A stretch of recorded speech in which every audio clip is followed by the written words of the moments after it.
Welcome to the Mind Growth Project.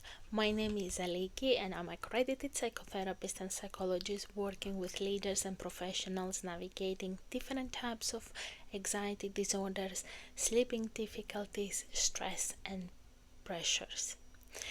Today's episode is about when anxiety meets an eye and why ChatGPT feels helpful but it's not. So, very often I hear from my clients saying when I feel anxious I ask ChatGPT, or I couldn't stop overthinking about a decision at work so I typed everything about it for ChatGPT and it helped me calm down. Now, it used to be Google, now it's ChatGPT. It's calm, it's fast, it's non-judgmental. It gives answers that sounds emotionally intelligent even when our brain is a mess. And when your mind is overthinking at 1 a.m. about something that happened at 2 p.m., getting an instant response feels like control. But here is the hard truth. Using an AI to self-smooth your anxiety might feel good right now, but long term, it makes it worse. And I'll tell you why.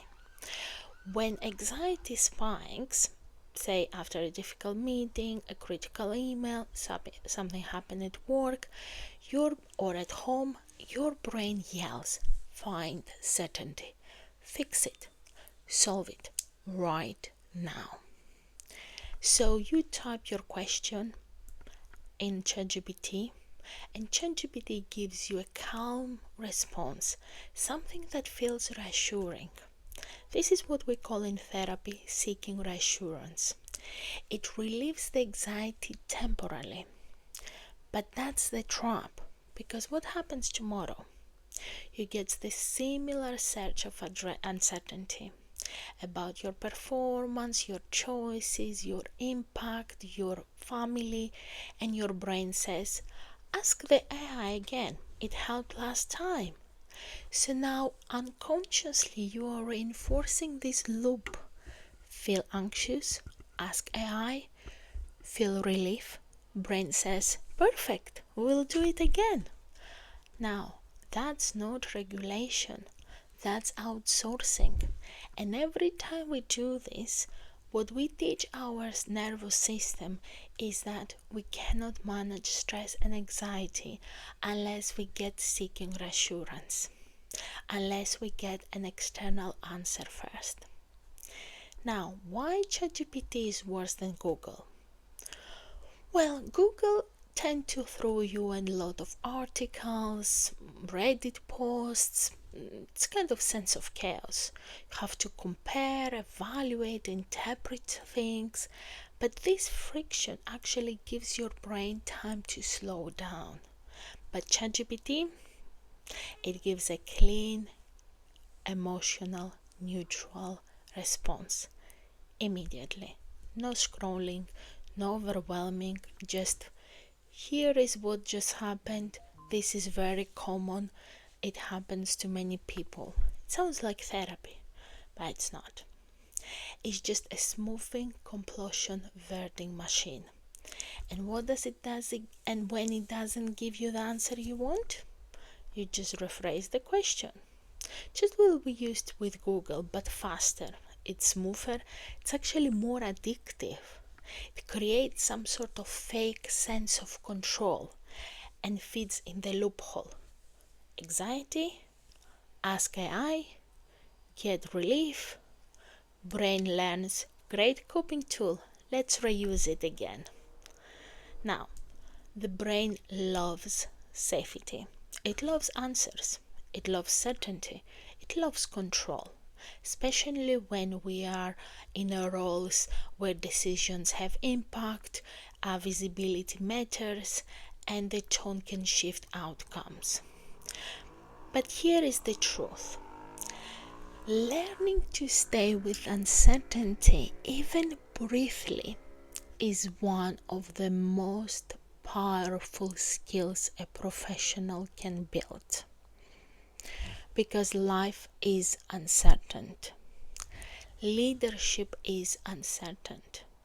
And no AI in the world, no matter how advanced, can remove that reality.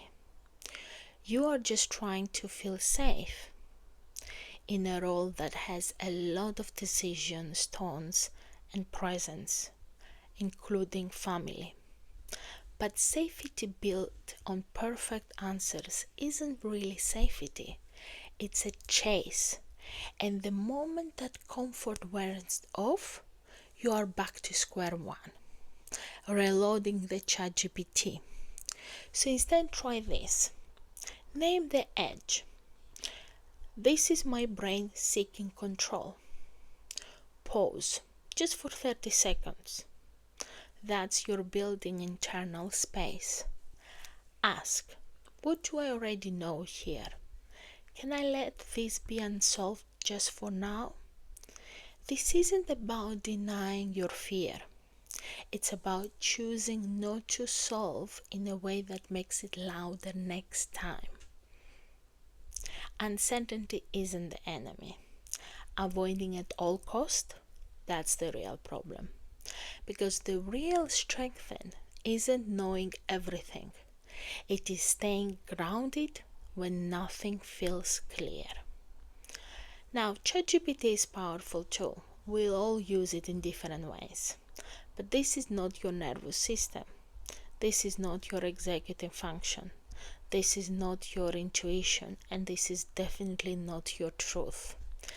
Sometimes the strongest move is to not ask questions, is to sit with the discomfort, to remember that clarity often comes after the anxiety passes and not because we ask ChatGPT. If you are tired outsourcing your peace of mind to a machine, I can help you stop asking the same questions over and over, hoping this time the fear will go away.